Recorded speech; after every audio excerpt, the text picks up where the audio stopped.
Kryeministri Edi Rama mori pjesë në Forumin Evropian të Inovacionit dhe Sipërmarrjes të zhvilluar në Gjermani. Në fjalën e mbajtur, Rama u ndal te shërbime digjitale, ku tha se inteligjenca artificiale u soll për të forcuar institucionet dhe jo për të zëvendësuar njerëzit. Rama tha se demokracia e një shteti nuk mund të delegohet algoritmit, pasi përgjegjësia dhe llogaridhënia mbeten njerëzore. Shumë prej jush mund të keni dëgjuar për atë çfarë u njoh ndërkombëtarisht si revolucioni i flamingove. Si kryeministër e konsideroj këtë protestë një mesazh të rëndësishëm për mua dhe për qeverinë time.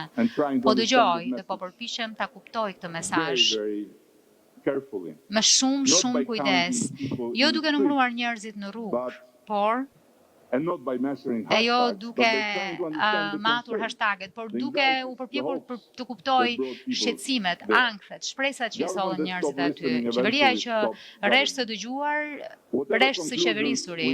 Nga ana tjetër, duke u ndalur te sfidat e teknologjisë, Rama mori si shembull protestat në Shqipëri, revolucioni flamingove, për të treguar se si realiteti digjital dhe algoritmet mund të zhdukin kontekstin e një proteste, duke shndërruar vëmendjen artificiale në një mjet indinjate.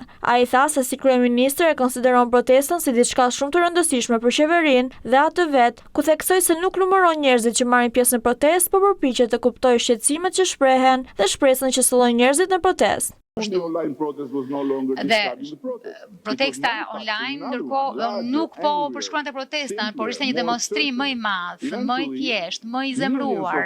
Dhe në fakt më tej miliona njerëz të cilët nuk kishin vënë as këmbën në Shqipëri, nuk përjetuan me demonstratën, por interpretimin e algoritmit të kësaj demonstrate dhe realiteti digjital u bë më ndikues se sa i fizik.